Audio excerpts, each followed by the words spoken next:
4월 첫 번째 주 예배를 하나님께 올리도록 하겠습니다. 다 같이 일어나셔서 찬송가 10장입니다. 전문만 오셔서 찬송 드리면서 예배합니다.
우리가 전한 것을 누가 믿었느냐?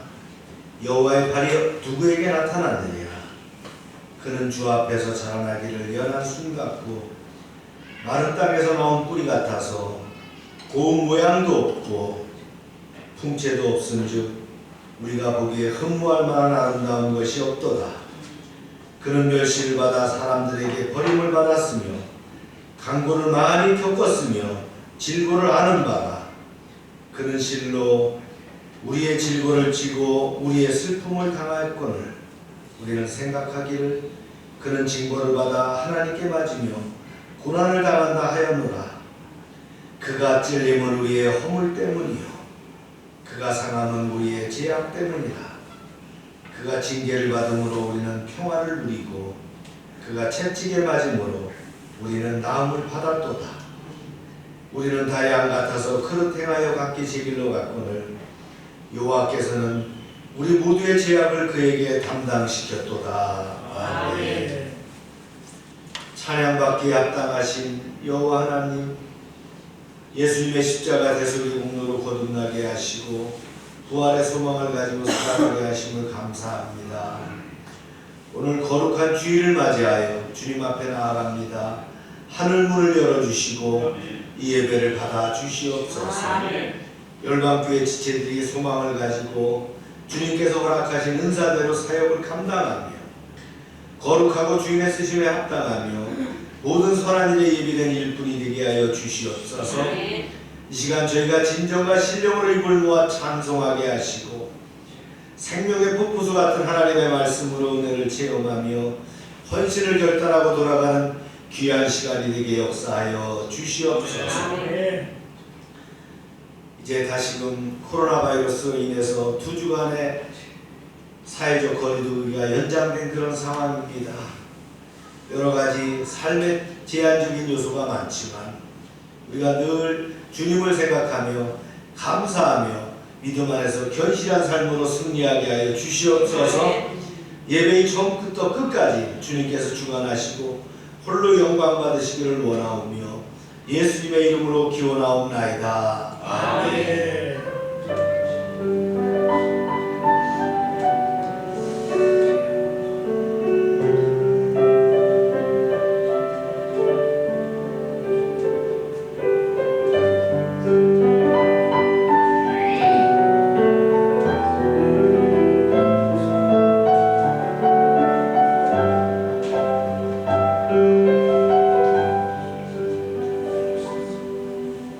전능하사 천지를 만드신 하나님 아버지를 내가 믿사오며 그 외아들 우리 주 예수 그리스도를 믿사오니 이는 성령으로 잉태하사 동정녀 마리아에게 나시고 본디오 빌라도에게 고난을 받으사 십자가에 못 박혀 죽으시고 장사한 지 사흘 만에 죽은 자 가운데서 다시 살아나시며 하늘에 오르사 전능하신 하나님 우편에 앉아 계시다가 저리로서 산자와 죽은 자를 심판하러 오시리라. 성경을 믿사오며 거룩한 공예와 성도가 서로 교통하는 것과 죄를 사해 주신 것과 몸이 다시 사는 것과 영원히 사는 것을 믿사옵나이다. 아멘. 자리에 앉으시기 바랍니다.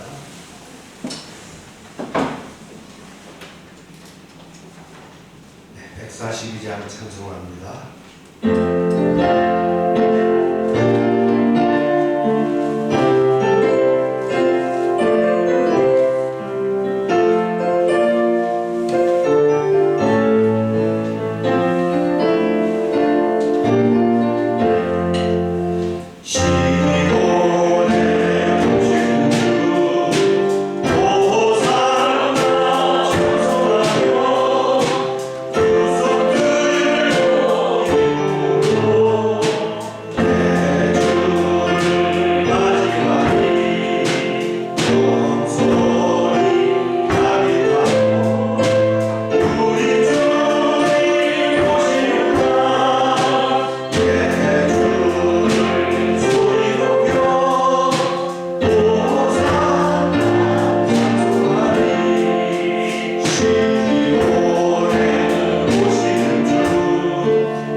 사랑의 하나님 아버지, 오늘도 거룩하고 복된 주일을 허락하시고 적은 무리이지만 함께 예배하게 하심을 감사드립니다. 국려주의를 맞이하여 예수님의 고난을 기억하며 감사를 올려드립니다. 그 어느 때보다 그리스도인으로서 고난의 의미를 깊이 되새깁니다. 그러나 주님이 받으신 고난은 부활과 구원을 위한 발걸음이었습니다. 우리들도 주님을 따라 담대하게 최후 승리를 향하여 나아가게 하옵소서. 주님, 저희들에게 회개의 영을 부어 주시옵소서. 그토록 당연했던 예배였기에 예배의 소중함을 잊고 살았습니다. 점차 풍요로워져가는 이 세상에서 우리의 신념은 공고하여지고 육신에 사로잡혀 세상과 물질을 위해 헌신하는 때가 많았음을 고백합니다. 성경의 역사 속에서 반복되어 왔던 하나님을 업신여기고 세상의 우상에 매여 사는 교만한 죄를 범하였습니다. 세상의 빛과 소금이 되어야 할 그리스도인들이 소명을 다하지 못하여 세상으로부터 조롱당하고 멸시당하는 시대에 이르렀습니다. 주님, 이 시간 회개하오니 용서하여 주옵소서. 코로나19가 비록 우리의 일상을 망가뜨리고 전 세계인의 건강을 위협하고 있지만 이 가운데 살아서 역사하시는 주님의 섭리를 깨닫는 우리들이 되게 하여 주실 줄 믿습니다. 우리는 한낱 질병 앞에서 두려워하는 무력하고 나약한 존재임을 새삼 깨닫습니다. 이것은 인간을 향한 그리고 그리스도인들을 향한 하나님의 경고이심을 느낍니다. 이 고난과 위기에서 주님의 몸된 교회와 그리스도인들이 깨어있게 하옵소서. 선하시고 신실하신 하나님의 뜻을 구별하게 하옵소서. 그리고 어려울 때 더 지혜롭고 담대하게 주를 섬기며 이웃을 사랑하는 참다운 그리스도인으로 살아가게 하옵소서. 열방을 향한 주님의 사명을 감당하기 위해 지금도 세계 각지에서 애쓰고 계실 선교사님들과 그 가정을 지켜주옵소서. 각자가 처한 어려움을 돌보시고 위로하여 주옵소서. 특별히 정건영 선교사님의 건강을 지켜주시고 함께하는 동역자들과 교회들을 보호하여 주옵소서. 국토 방위를 위해 이 시간도 수고하는 국군 장병들 또한 기억하여 주옵소서. 코로나19 발생 이후 최전방에서 수고하고 있는 의료진들에게도 힘을 주시고 치료제와 백신을 개발하는 연구진에게도 지혜를 주셔서 하루빨리 치료제와 백신이 개발되게 하여 주시기를 원합니다. 경제적으로 어려움을 겪고 있는 사업체와 소상공인들에게도 주님의 자비를 베풀어 주옵소서. 질병으로 인해 국가적으로 혼란한 상황에서 총선을 앞두고 있습니다. 국가적 위기 앞에서 나라와 민족을 위해 지역사회를 위해 봉사할 수 있는 일꾼들이 나오게 하여 주시고 그간 내 잘못된 것들을 바로잡는 시기가 되게 하옵소서. 대통령과 위정자들에게 올바른 지혜와 리더십을 주셔서 제도약이 이루어지게 하옵소서. 코로나로 인해 열방교회의 사역이 많이 위축되었습니다. 공동체와 아동센터의 일꾼들에게 힘을 주시고 그 빈자리를 느끼고 있을 이웃들을 위해 하루속히 평범했던 일상으로 돌아가기를 소원합니다. 약할 때 강함 되시는 하나님, 우리의 믿음이 고난과 어려움 가운데 더욱 자라게 하시고 대한민국의 교회가 깨어서 이 민족을 위해 기도하고 다시금 성령의 뜨거운 역사가 이 땅 가운데 일어나게 하옵소서. 주의 종 이광수 담임 목사님을 영육간의 강건함으로 붙들어 주시고 성령 충만하게 하셔서 오늘도 목사님을 통하여 주님의 귀한 진리를 말씀하여 주옵소서. 주의 귀한 말씀을 듣고 우리가 삶에서 아름다운 열매 맺기를 소원합니다. 예배를 통해 홀로 영광 받으시기를 바라오며 살아계신 예수 그리스도의 이름으로 기도드립니다. 아멘.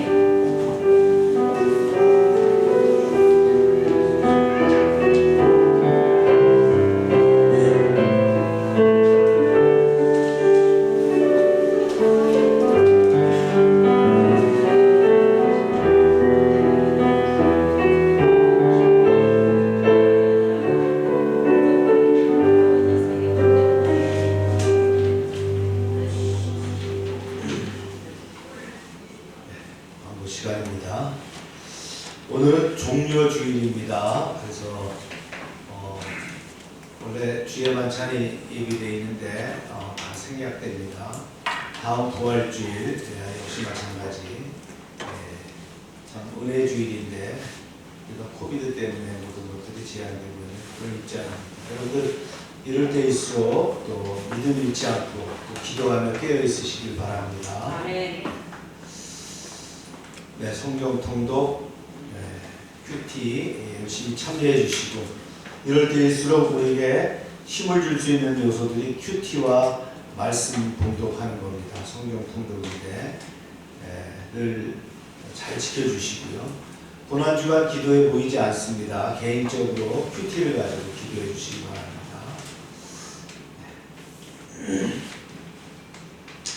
사회적 거리두기가 2주간 연장됐습니다. 아마 19일, 20일 돼야 아마 정상적으로 이제 정상은 아니겠죠. 제한적으로 이제 열릴 터인데 그것도 그때 가봐야 될 것 같습니다. 이럴 때일수록 우리가 사회적 거리두기를 잘 지켜주시고 위생관리 잘 해주시기 바랍니다. 3층 옥상 방수보강 작업하도록 합니다. 지역아동센터 계속 비상근무하고 있고요. 공동체 역시 휴관입니다. 다 같이 우리 성부 읽겠습니다. 시작. 이같이 만나 그물이 죽여지지 아니하였더라. 이러한 풍성한 은혜가 여러분 가정과 사업장에 나타나기를 축복합니다. 오늘 말씀은 요한복음 1장 14절 말씀 한 절입니다. 다 같이 읽습니다. 시작. 말씀이 육신이 되어 우리 가운데 거하심에 우리가 그의 영광을 보니 아버지의 독생자의 영광이요 은혜와 진리가 충만하더라. 아멘. 오늘은 교리설교 성자 하나님 두 번째 시간입니다. 우리 말씀을 위해서 기도합니다. 하나님 감사합니다. 이 시간 저희들에게 말씀을 주셨는데 말씀을 들을 수 있는 귀를 열게 하여 주시옵소서. 참여하지 못하는 이들 영상으로 예배할 때도 동일한 은혜가 넘치게 하여 주시옵소서. 아멘. 특별히 오늘은 종려주일입니다. 예수님이 십자가를 지시기 위해서 이제 예루살렘에 들어가셨던 마지막 주간입니다. 이제 종려주일을 기념하며 더욱더 십자가에 또 은총을 되새기며 주님의 그 고난과 동참하는 그런 한 주가 되게 하여 주시옵소서. 아멘. 예수님의 이름으로 기도합니다. 아멘. 종려주일은 어떤 날이에요? 제가 우측에다 프레카드를 붙여놨어요. 팜 선데이. 종려가지를 휘두르면서 주님을 맞았던 그런 기념하는 그런 주간입니다. 예수님께서 나귀를 타고 예루살렘에 입성하실 때 많은 사람들이 종려가지를 꺾어서 흔들며 동참했죠. 호산나를 불을 질렀던 그런 기념 주간입니다. 이제 부활절 전주일이기도 하고요.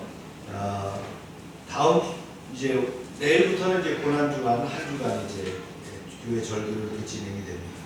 우리 교동문 129번에 보면 잘 명시되어 있어요. 한번 같이 읽겠습니다. 시작.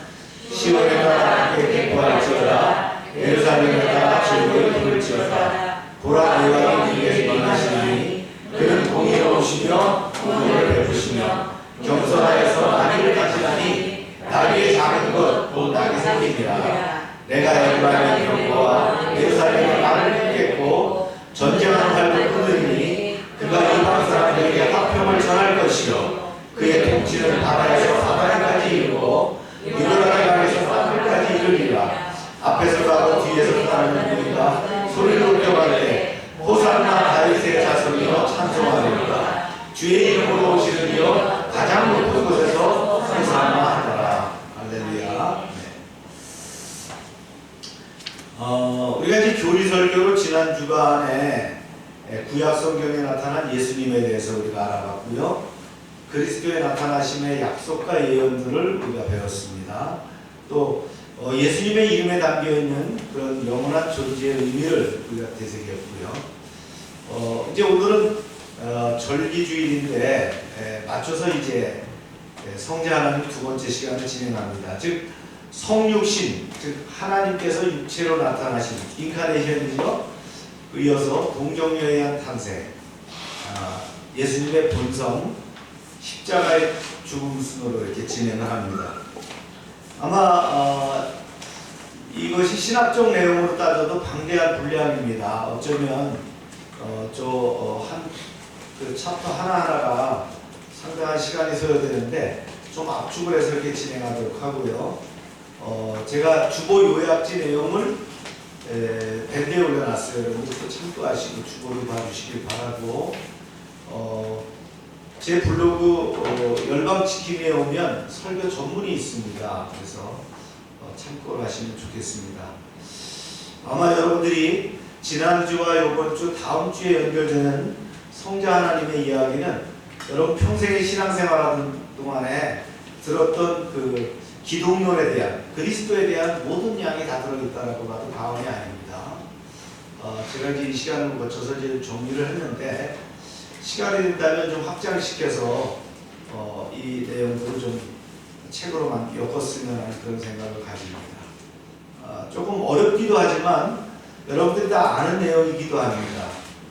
그저 지식으로 받으시지 말고요, 성령의 감동과 은혜를 받으시면 은혜가 충만한 은혜가 넘칠 줄로 믿습니다. 네.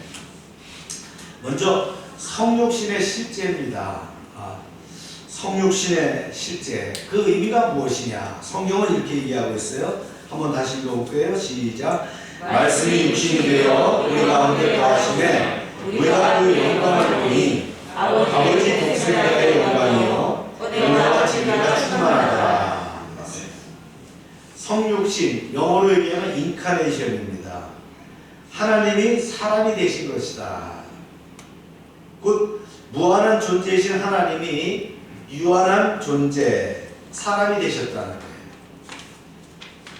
거예요. 성육신이란 뭐냐? 인프레시먼트, 육신을 입었다라는 거예요. 즉 하나님의 아들 예수 그리스도가 육신을 입고 강생했다. 강생이라는 게 나타났다는 거죠. 매니페스트라고 하는 뜻인데요. 눈에 보이는 명확한 형태가 되었다라는 거예요. 영이신 하나님이 어떻게 해요? 눈에 보이는 존재로 나타났다. 뭘로요? 육신을 입고 나타났다는 거예요. 이게 바로 인카네이션, 성육신이라는 거예요. 여기에 우리 기독교의 모든 비밀이 담겨 있다는 걸 여러분 아셔야 됩니다. 그런데 왜 하나님은 육신의 모습으로 아들 예수님을 보내셨을까요? 성경은 이 질문에 대해서 몇 가지 답을 줍니다. 즉 성육신 하신 이유 또는 목적이라고 볼 수 있는데요. 그 첫 번째는요, 다 같이 읽어볼까요? 시작. 보이지 아니하는 하나님을 나타내시기 위해 예수님께서 육체를 입으셨다. 비전이 없어요. 그런데 비전으로 보여주기 위해서, 뭔가 형체로 보여주기 위해서 어떻게 해요? 육체를 입으시게 했다는 거예요. 몸을 입고 나타나셨다는 거예요. 말씀에 이렇게 기록되어 있어요. 시작. 원래 하나님을 본 사람이 없으되 하나님이 아버지 품속에 있는 독생하신 하나님이 나타나십니다. 하나님은 영이시니 예배하는 자가 영과 진리로 예배할지니라. 하나님이 영이시니까 우리 눈으로 볼 수가 없다라는 거예요. 근데 이것을 어떻게 해요? 눈으로 볼 수 있는 형상으로 만들기 위해서 아들 예수님을 어떻게 해요? 인간의 형체를 입으신 그런 몸으로 이 땅에 오게 된다는 거예요. 우리가 언젠가 재림하는 그때, 주님이 재림하는 그때 주님의 모습을 볼 겁니다. 아멘입니까?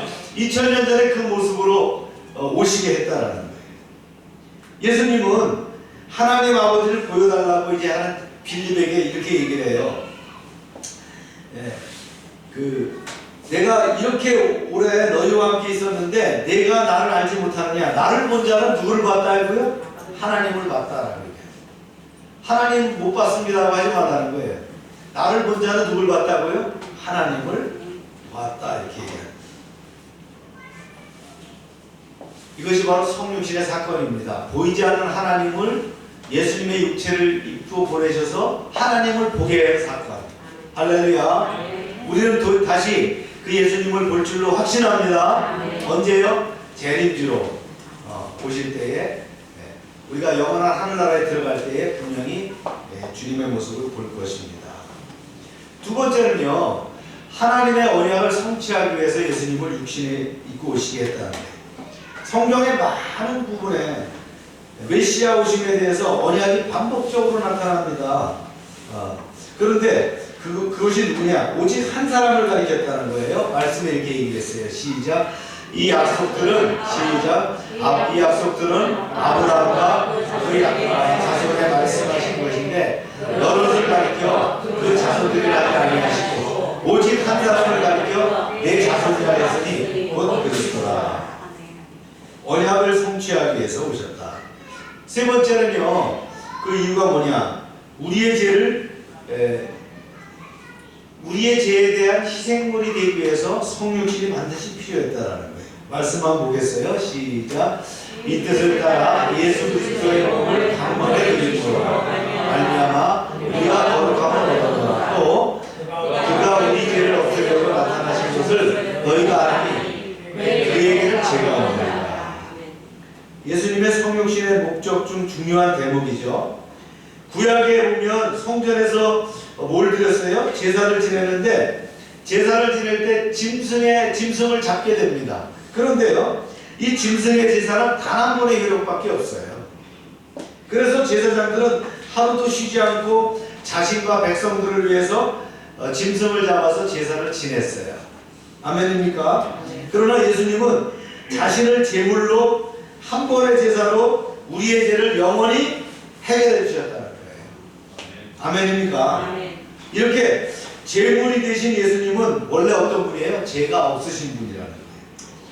죄가 없으신 분이기 때문에 우리의 죄를 대속하기 위해서 희생제물로 드려졌다라는 거예요. 또 이제 네 번째입니다. 읽어볼까요? 시작. 아담과 하와 이후 세상의 왕노릇 하던 마귀를 멸시하기 위함이었다. 말씀으로 연결해 봅니다. 시작. 지는 자는 마귀에게 속하나니 마귀는 처음부터 범죄합니다. 하나님의 아들이 나타나신 것은 마귀를 멸하려 하십니다. 하나님께로부터 난 자마다 죄를 짓지 아니하나니 이는 하나님의 씨가 그 속에 거함이요 그도 범죄하지 못하는 것은 하나님께로 났습니다. 할렐루야. 마귀는 타락한 천사입니다. 쫓겨났죠, 천국으로부터. 그래서 하나님으로부터 저주받은 존재인데 그러니까 하나님께 대적합니다. 그런데요, 하나님은 너무 크고 위대한 존재예요. 사탄이 감히 하나님을 대적할 수 없어요. 그러니까 누구를 괴롭히겠어요? 하나님의 형상을 닮은 우리를 괴롭힌다는 거예요. 인간을 늘 붙잡고 있다는 거예요. 어떤 사람은 특히 약한 사람, 심령이 약한 사람을 붙잡고 있는 거예요. 마귀가 하는 일이 뭡니까? 평화를 깨트리는 일이에요. 화목을 파괴하는 일입니다. 그러니까 마귀가 들어가는 사람, 마귀가 들어가는 가정, 마귀가 들어가는 공동체마다 잘 되는 일이 없다는 거예요.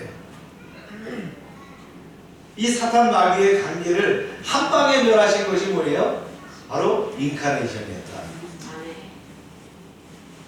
그래, 하나님은 예수님을 보내심으로 마귀를 완전히 패배하게 하셨다.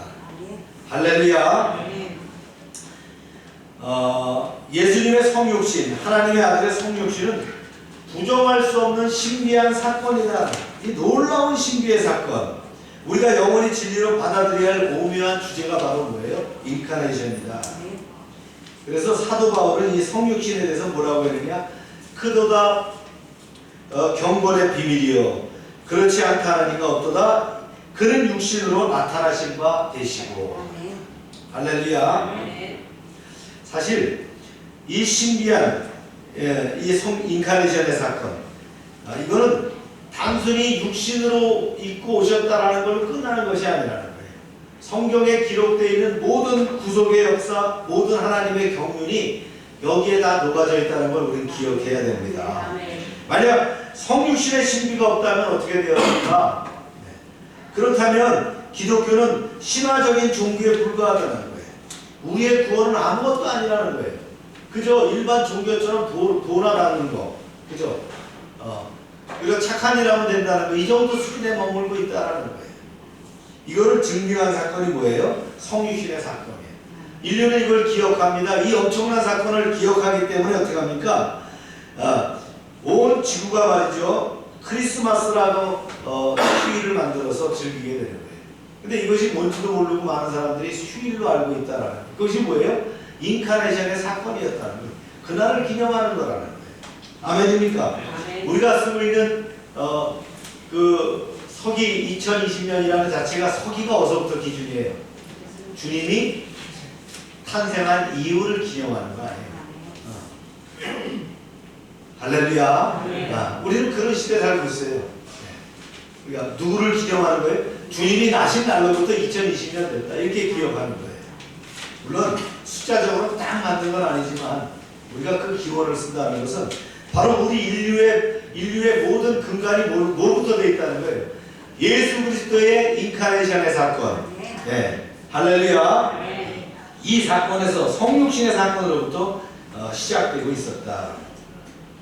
이거는 뭐 여러 가지로 표현할 수가 있지만 이것은 바로 한마디로 얘기한다면 예수님의 하나님의 겸손하심과 하나님의 사랑이 녹아진 사건이 바로 성육신의 사건이다.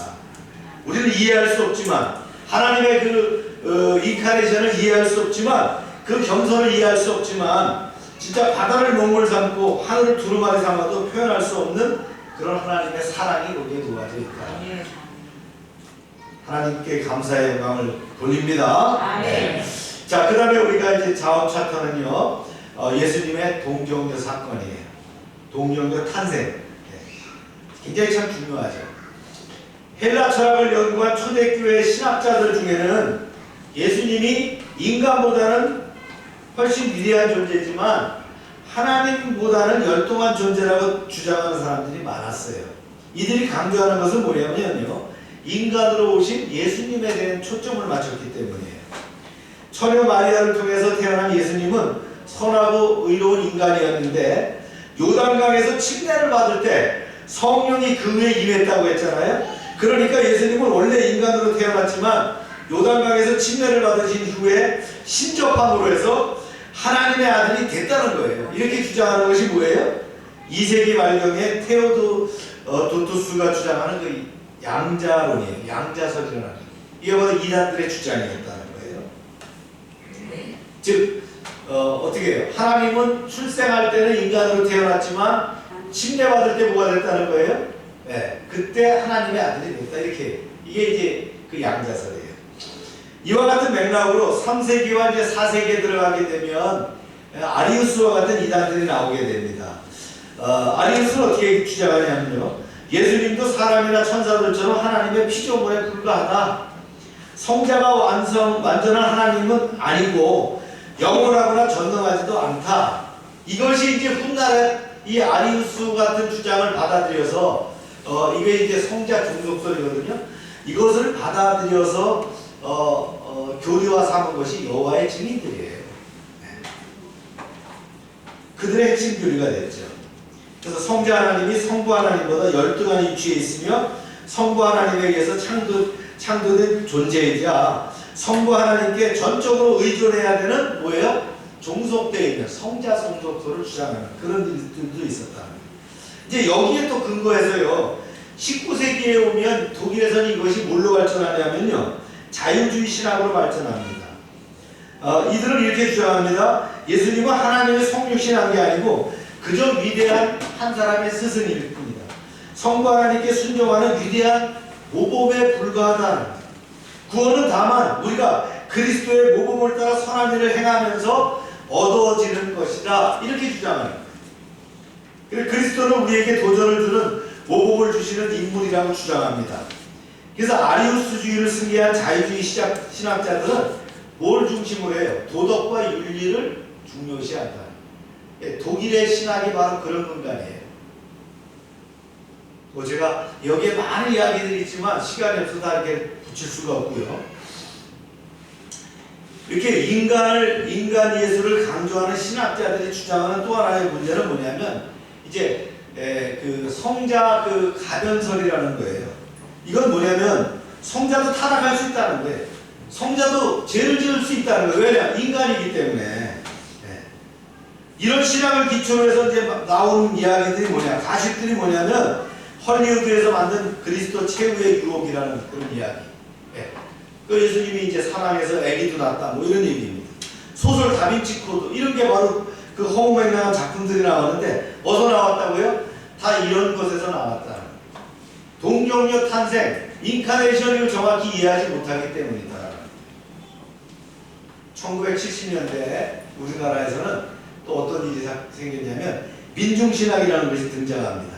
예수님은 가나안 민중을 대변하는 장밀산이나 홍길동과 같은 존재라는 거예요. 그러나 예수님은 단순히 이런 인간적 영웅이 아니라는 거죠. 아멘입니까? 그분은 영원부터 하나님과 함께 계셨던 하나님 자체죠. 하나님 본성 자체라는 거예요. 성경은 예수님의 출생을 분명하게 뭐라고 합니까? 동정녀 탄생이라고 하고 있다.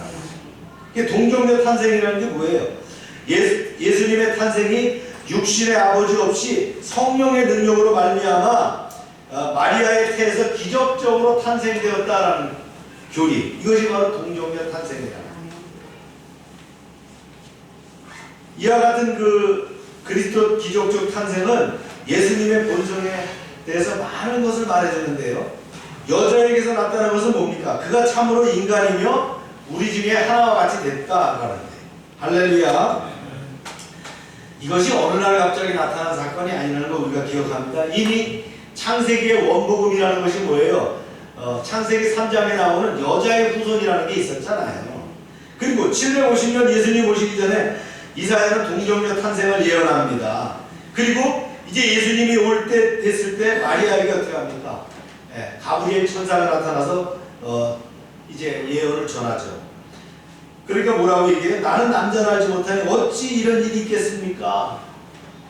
마리아여 두려워하지 말아라. 무서워하지 말아라.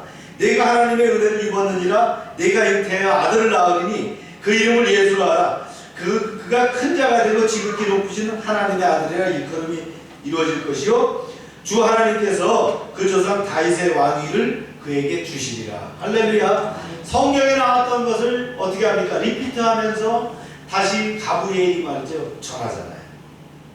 마리아가 임신하게 되면 뭐의 역사예요? 성령의 역사였다. 성령에 의한 임신에서 강조되어야 되는 것은 마리아가 중요한 것이 아니고 사실은 누구가 중요한 거예요? 마리아의 태중에 있는 그 예수 그리스도가 하나님의 은총을 통해서 어떻게 됐어요? 잉태하게 됐다라는 거예요. 아멘입니까? 네. 마리아는 우리와 같은 동일한 사람일 뿐이지만 성령의 잉태를 받는 은총을 받았다라는 거예요. 아멘입니까? 그래서 은총할 때 총자는 뭐예요? 하나님이 내 집에 들어오셨다라는 거예요. 내게 임하셨다는 것이 바로 은총입니다. 물론 동정녀 탄생이라고 하는 자체는 자연적으로 모순입니다. 그렇죠? 과학적으로는 맞지 않는 얘기예요. 네. 이 자연법에 따라서 이 사실이 있을 수 없지만 뭐에 의해서? 하나님의 법에 의해서 이루어진다는 거예요. 네. 인간의 이성은 동정녀 탄생을 배격하지만 하나님의 아들로 영접함을 받은 우리가 하나님을 영접하게 되면 어떻게 합니까? 우리에게는 성령에 의해서 이 영적인 분별력이 생기게 되고 확신하게 되는 거예요. 할렐루야. 성령 받지 않은 사람에게는 절대 동정녀 탄생이라는 것이 인정될 수 없는 사건이에요. 인카네이션이라는 사건 자체가 인정될 수 없는 사건이라는 거예요. 여자의 후손 한번 읽어보세요. 시작. 때가 차매 하나님이 그 아들을 보내사 여자에게서 나게 하시고 율법 아래 나게 하신 것. 남자가 씨가 없이 하나님께서 그의 아들을 인간의 형상으로 만드셨다.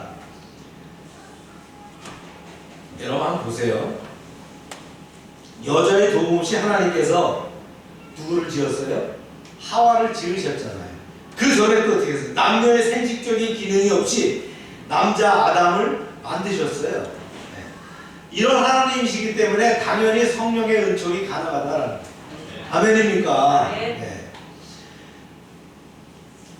즉 예수님이 여자로부터 난 것은 예수님의 인성과 새 아담, 즉 두 번째 아담으로서의 예수님의 출현이 이루어지게 됐다라는 거예요.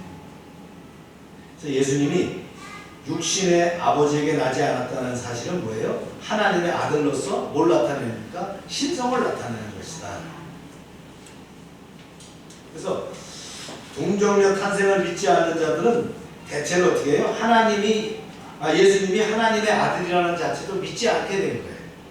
이와 같이 동정녀 탄생교리는 부활과 속죄를 믿지 않는 자들에게 정통이냐 아니냐가 갈라지는 그런 분수령과 같은 그런 중요한 그 교리라는 거예요.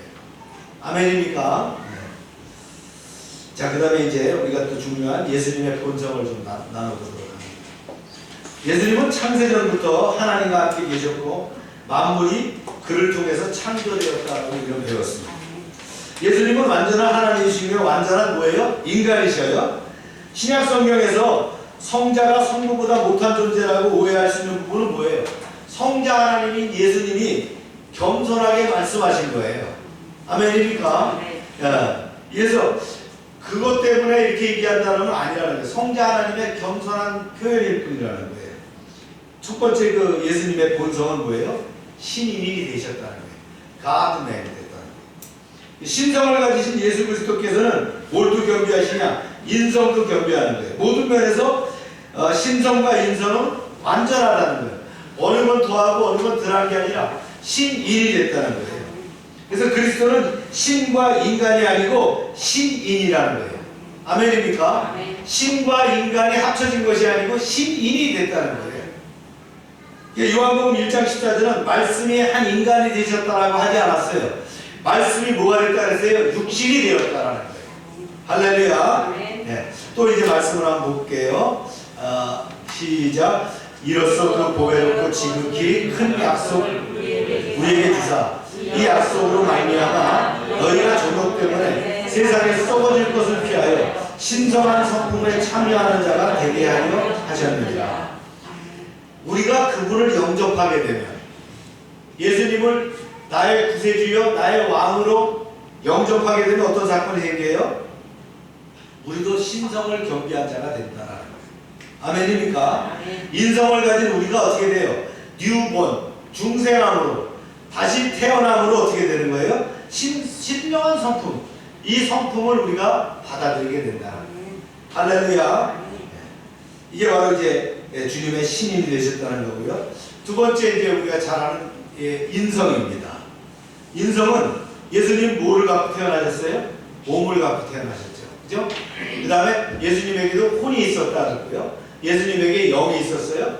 인간에게 영혼, 몸이 있었어요. 예수님도 어린 시절이 있었는데 보세요. 자라며 영과 지혜가 강하여지고 키도 자랐다. 보세요. 자라며 영과 지혜가 강하여지고 키도 자랐다. 영, 혼, 몸이 다 있었다. 할렐루야. 그 다음 예수님에게 뭐가 있었냐? 욕구가 있었다는 거예요. 줄이셨고 목마르셨고 지치셨고 졸음이 왔고요. 슬퍼하셨어요. 마리아를 통해서 나셨고 십자가에서 죽으셨다. 예수님의 인성입니다. 그런데요, 예수님이 인성을 가셨지만 우리가 알아야 될 것은 죄가 없으시다는 거죠.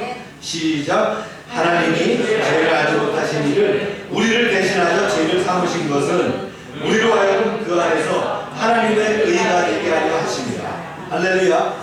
우리를 대신하여 뭘 삼으셨다고요? 죄를 삼으셨다. 예수님은 자신에게 인성에 속한 그 죄의 본성을 갖지 아니하신 유일한 분이다. 예수님께서 시험 받으신 것도 나오는데요. 그것은 뭐냐면 그분이 이제 죄를 범할 수 있는지 가능 여부를 알아보기 위해서가 아니라 죄를 범치 아니한다는 걸 증명하기 위한 것이 시험이었다. 할렐루야. 그래서 우리가 주님의 인성을 받게 되면 어떻게 해요? 우리가 시험 받지 않을 수 있다는 거예요. 아멘입니까?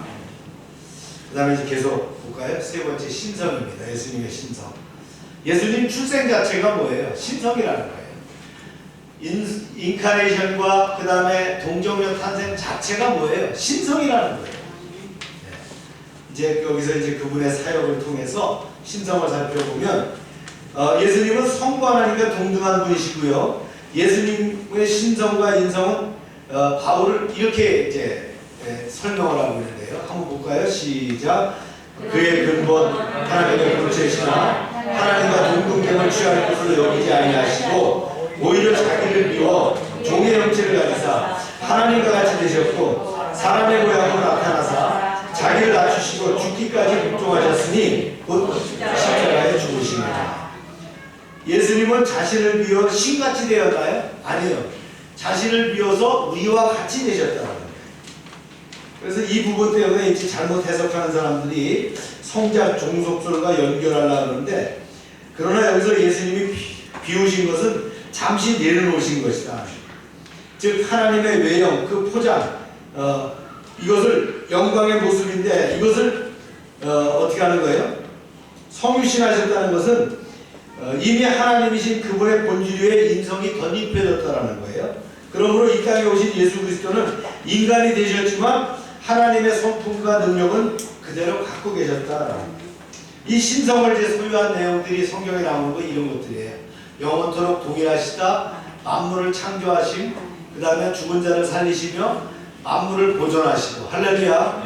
뭐 예수님이 어떤 뭐 죽은 자를 살리시는 어떤 그런 능력을 가진 그런 마력을 가지고 있어서가 아니에요. 예수님은 하나님이시기 때문에 신성을 가지시기 때문에 그럴 수밖에 없다는 거예요.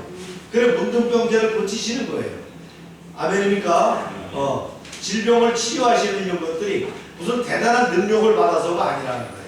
왜요? 그분 본성 자체가 신성이 있으시기 때문에. 할렐루야. 그래서 예수님은 인간의 몸으로 인간의 삶을 살아셨어요. 누군가를 이해하려면 그 사람이 어떤 상황에 처했는가를 알아야 되겠죠. 그래서 배고프지 않은 사람은 배고파 보지 않은 사람은 배고픈 사람의 심정을 모르는 거예요. 배신당해 보지 않은 사람은 배신당한 사람의 그 고통을 몰라요. 그렇죠? 예수님은 뭐예요? 산전수전 공중전 다 그런 분이라는 거예요. 그러니까 우리를 너무나 잘 알고 계신 분이라는 거예요. 아멘입니까? 네. 그래서 그리스도는 완전한 인간이며 또 완전한 하나님이시다. 이 사실을 정확하게 아는 것이 균형 있는 건강한 신앙생활을 할 수 있다라는 거예요. 아멘입니까? 이게 교리적으로 정확해야 돼요. 즉 완전한 하나님이시고 완전한 인간이시다. 이 건강한 신앙은 우리가 세상에 존재하는 데 있어서도 최선을 다할 수 있는 그런 삶을 살아. 즉 뭐예요? 이런 거예요. 그리스도의 인성을 통해서 우리가 신앙인이면서 또 그리스도의 신성을 통해서 예배와 기도, 그 영적인 은사 이러한 것들을 다 하는 거예요. 이것이 겸할 수 있어요. 어느 한쪽으로 치우치는 것이 건강치 않은 신앙이라는 거예요. 아멘입니까? 그래서 교단적으로도 보면 이런 교단이 있어요. 굉장히 그 인성적인 측면에 굉장히 강합니다. 그러다 보니까 어떻게 해요? 사회적인 그 참여 쪽으로 이렇게 치우친 그런 경우가 있어요. 아니에요. 우리는 균형이 중요합니다. 예배와 말씀과 기도와 이런 성령의 어떤 영적인 능력, 은사 이런 것도 중요하고요.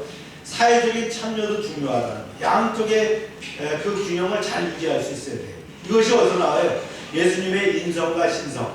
그분은 어떻게 해요? 신인이 됐다는 거예요. 하나님이시며 인간이 되었다는 거예요. 이걸 이해할 수 있어야 된다.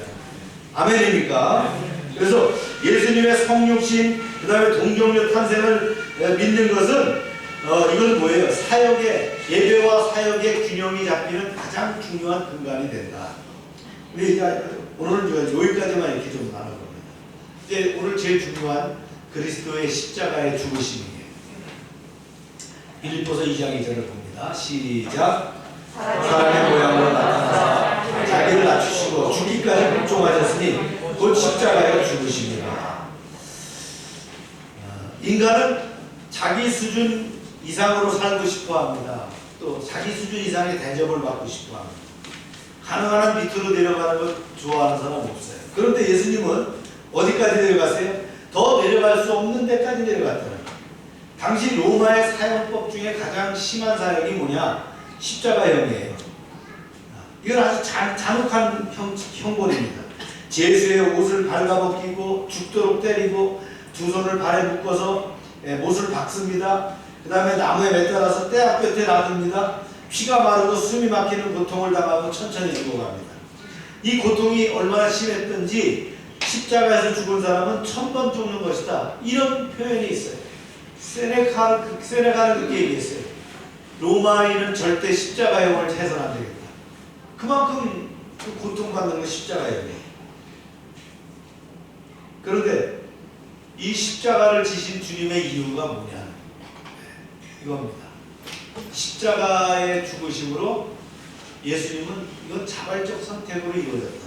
이 죽으심 자체가 자발적이었다. 결코 예수님이 힘이 없어서 체포돼가지고 말이죠. 고난당하신 것이 아니라 그 험한 십자가의 죽음을 예수님은 기꺼이 자원에 택했다는 거예요. 예수님은 죽기 위해서 이 땅에 오셨다는 거예요.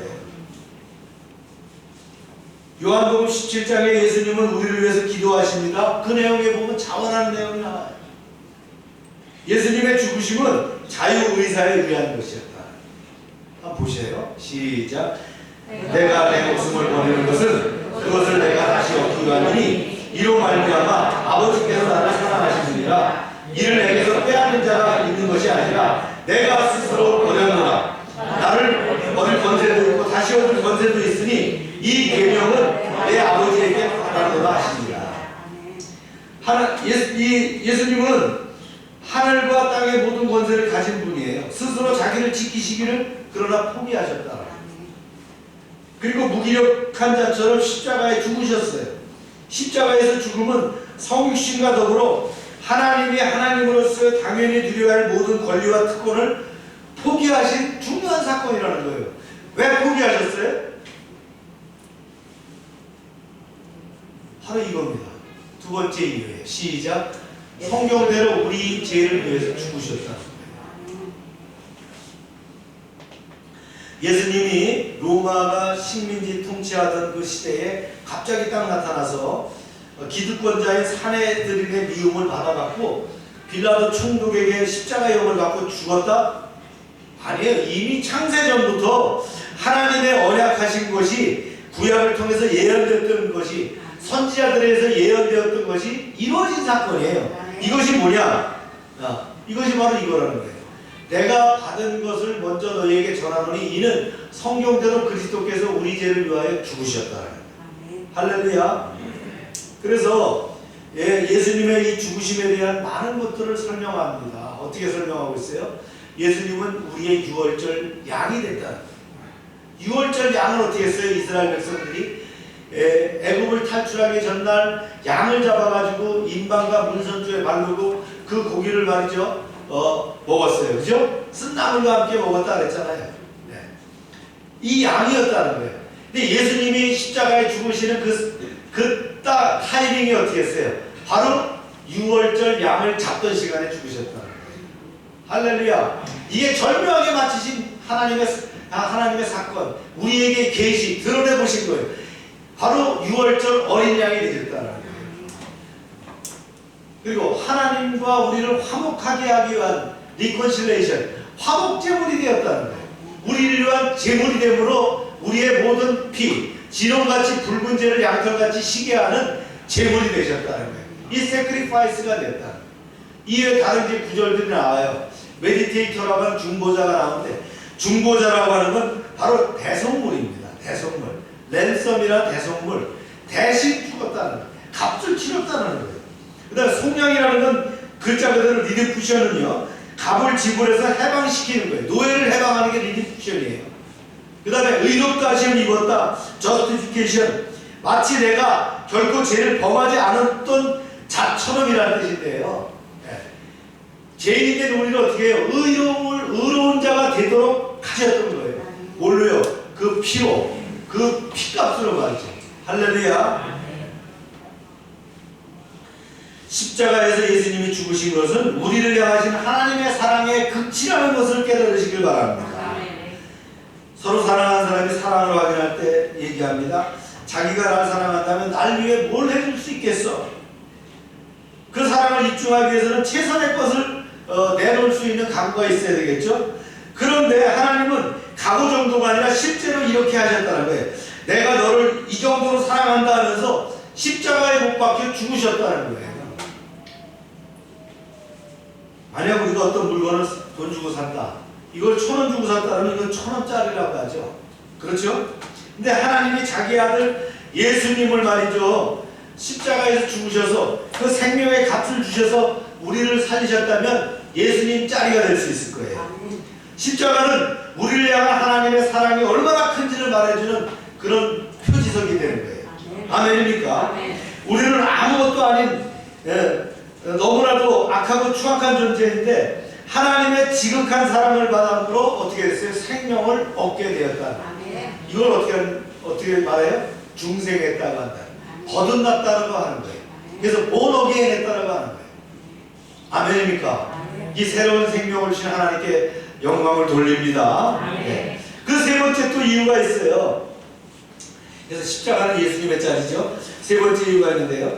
그분의 죽음을 믿는 모든 자에게 영원한 생명을 주셨다는 거예요. 읽어봅니다. 시작. 하나님이 세상을 이처럼 사랑하사 독생자를 주셨으니 이는 그를 믿는 자마다 멸망치 않고 영생을 얻게 하려 하십니다. 우리가 이 말씀을 읽을 때마다 어떻게 하나님이 이 세상을 자기 아들을 내어줄 정도로 사랑할 수 있었을까 이렇게 반문할 수 있겠지만 그렇잖아요. 사실 우리가 이 세상을 돌아보면 뭔가 값어치 있는 게 뭐가 있겠냐는 거예요. 하나님의 아들의 생명과 바꿀 만한 것이 뭐가 있냐는 거예요. 폭력과 음란과 미움과 음모와 거짓과 분노가 가득 차 있다. 한참 젊은 사람들이 그래도 말이죠. 공부 꽤나 했다는 사람들이 사회적 지도층에 있다는 사람들이 무슨 뭐 박사방 무슨 N방을 만들어 갖고 수백만 원씩을 내고 거기 들어가 보려고 이런 세상을 하나님께서 뭐가 그렇게 대단하다고 말이죠.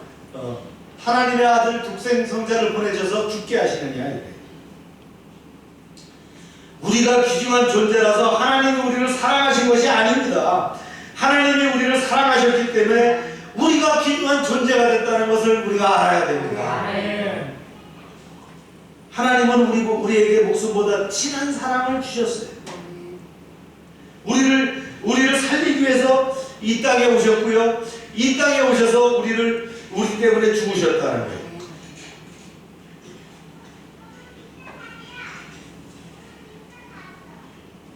그토록 엄청난 대가를 지불하시기 위해서 오신 예수님을 인간들은 어떻게 했습니까? 모욕했어요. 고통을 줬어요. 가슴이 시리도록 누군가를 사랑했는데 상대방이 나의 사랑을 받아주지 않고 배신했을 때 얼마나 마음이 아픕니까? 하나님이 바로 그런 심정이었을 거예요. 하나님은 자신의 형상대로 만드신 우리를 사랑하지 않으실 수 없었어요. 비록 우리가 사단의 유혹에 넘어가서 영혼을 팔고 죄의 노예가 됐지만 하나님은 우리를 미워하지 않으셨다는 거예요.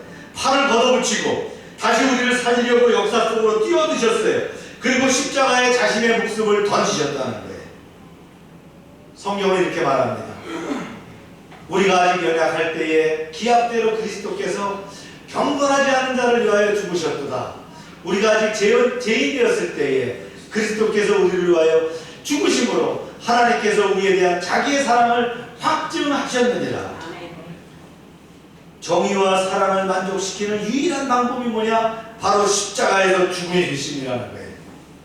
하나님의 성품은 정의와 사랑 두 가지로 요약될 수 있는데 하나님은 내가 눈을 감아주마 내가 모른 척하지 이렇게 말씀하실 수도 있어요.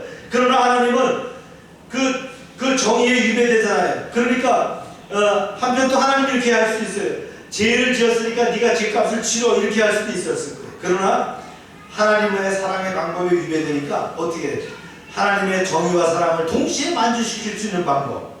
이건 뭐예요? 누군가가 대신 죽어야 되는 거예요. 누가요? 그분이 예수 그리스도였다. 굳이 예수님이 희생제물이 되어야 되느냐? 그 첫 번째는요. 우리 대신 죽어줄 사람은 죄가 없어야 된다는 거예요. 죄 있는 사람은 죽을 수가 없어요. 죄가 없는 사람이 있어야 되는 거예요. 만약에 사형수 두 명이 말이죠. 사형장에 가는데 그랬어요. 야 내가 대신 내 대신 죽어줄게. 죽어줄 수는 있지만 자기 죄는 어떻게 해요? 그럼? 안 되는 거예요. 그래서 어떤 사람이 필요해요? 대신 죽어줄 사람이 필요했는데 그 사람은 꼭 어떻게 해요? 죄가 없는 사람이 돼야 된다. 완전한 인간이어야 되고요. 죄가 없는 사람이 돼야 된다. 사랑하는 여러분, 은혜라는 것은 그냥 눈을 감아주는 게 은혜가 아니에요. 누군가 대신 갚아주는 것이 은혜입니다. 그래서 말로만 은혜를 베풀 수 없잖아요. 뭔가 있어야 되는 거예요. 죽은 자를 살려야 되는데 죽어가는 나를 살려야 되는데 뭘로 할 수 없어요. 누군가가 죽어야 된다는 거예요. 이것이 죄값입니다. 이것을 신학적인 용어로 대속이라고 합니다. 어톤먼트라고 하는 대속. 남의 죄를 대신해서 벌을 받고 값을 치른다. 우리를 살리기 위해 믿을 수 없는 하나님의 희생. 이것이 바로 대속입니다. 이것이 바로 십자가 사건이라는 거예요. 인간으로서는 만들 수 없는 거예요. 이건 하나님만이 하실 수 있는 계획입니다. 주님이 십자가에서 마지막 숨을 거두시되 말씀하셨죠? 다 이루었도다. 이게 뭐야? 다 끝났다. 주님이 십자가에서 이렇게 선포했을 때 이 모든 죽음의 공포, 죄의 권세가 완전히 부서지는 거예요. 사단의 계계가 깨트려지는 거예요. 주님의 그 십자가에서 우리의 죄악이, 옛사람이 완전히 끝난 것이 바로 십자가의 사건이라는 거예요. 아멘입니까? 아멘. 십자가 없이는 뭐가 없어요? 구원이 없다는 거예요. 할렐루야.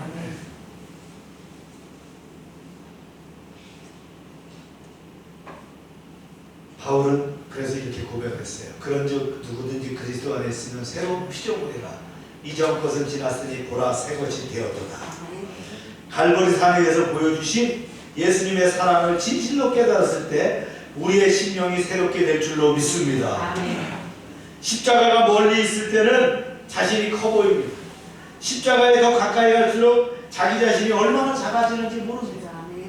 십자가는 우리의 죄를 비춰주는, 우리의 죄를 다 비춰주는 그 거울입니다. 우리는 십자가 앞에서 자신과 주님을 직시할 수 있게 됩니다. 그리고 나의 죄 문제를 해결하기 위해서 자기의 생명을 내어놓으신 그 엄청난 사랑 앞에 우리는 항복할 수 없다는 거예요. 회개와 양심과 성령의 감동을 받은 사람에게 십자가는 살아서 움직이는 하나님의 구원의 능력으로 다가오게 됩니다. 처음에는 미미한 감동이지만 나중에 자기 안에 있는 모든 죄를 몰아내고 악한 세력을 흔드는 거대한 폭풍이 되는 거예요. 이것은 그 누구도 막을 수 없는 십자가의 능력이라는 거예요. 할렐루야. 사랑하는 여러분, 모두 종려주일과 고난주간을 맞으면서 십자가의 능력을 덧입히는 또 그런 시간이 되기를 주의 이름으로 축원합니다. 우리 조용히 묵상하면서 십자가의 은총을 다시 한번 되새겨 봅시다.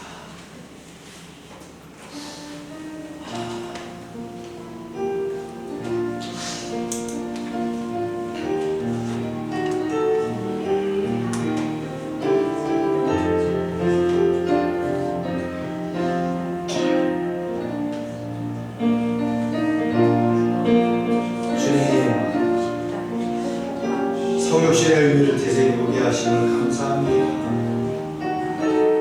예수님이 동정기에 탄생하심으로 우리의 왕이 되시고 우리의 구원자가 되게 하심을 감사합니다.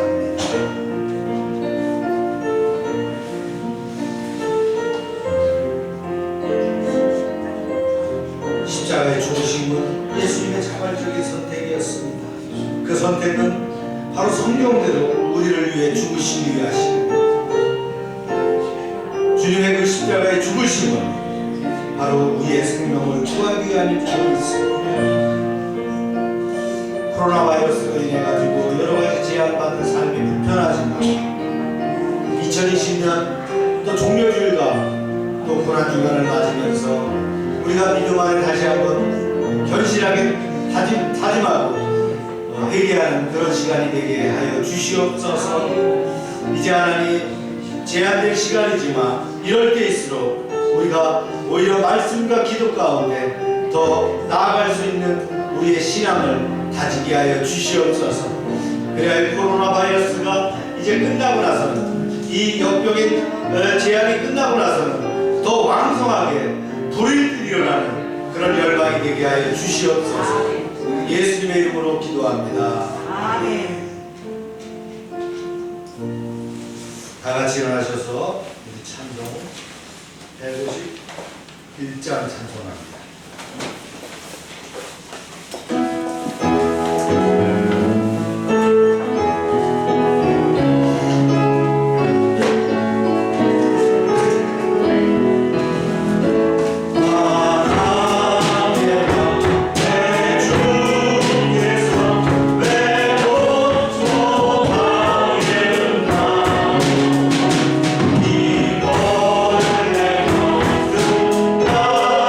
이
하나님, 이 지구촌에 코로나 바이러스의 위협을 제거하여 주시옵소서. 우리에게 치료의 백신을 주시고 이제 치료하는 방법을 알게 하여 주시옵소서. 하나님의 능하신 손길로 이 역병으로부터 벗어나게 하여 주시옵소서. 긍휼히 여기시고 우리를 치유하여 주시옵소서. 열방의 지체들을 주님 보호하여 주시옵소서. 저들의 가정과 사업장, 저들의 자녀들을 보호하여 주시옵소서. 날마다 넘치게 하시는 아버지 하나님의 은혜에 감사드리며 저희들에게 주신 것을 구별하여 하나님의 것을 드립니다. 이제 약속의 말씀대로 10의 1조를 드릴 때에 30배, 60배, 100배로 차고 넘치게 채우게 하여 주시옵소서. 여러가지 제목대로 헌금을 드립니다. 그대로 응답되게 하여 주시옵소서. 이제 하나님, 경제적으로 어려운 그런 상황을 맞습니다. 하나님께서 긍휼히 여기셔서 열방에 속한 사업장과 저들의 직장과 저들의 가정이 곤궁하지 않도록 하시며 오히려 하나님의 능력의 은총이 넘치고 차고 넘치게 채우게 하여 주시옵소서. 이제 하나님, 이럴 때일수록 저희가 아버지 믿음 안에 견실하게 준비하게 하시고 이제 새롭게 아버지 하나님 확장되는 은혜의 역사를 준비케 하여 주시옵소서. 이제는 우리 주 예수 그리스도의 은혜와 하나님 아버지의 크신 사랑과 성령의 교통하심이 지금부터 영원토록 함께 하시기를 축원하옵나이다. 아멘.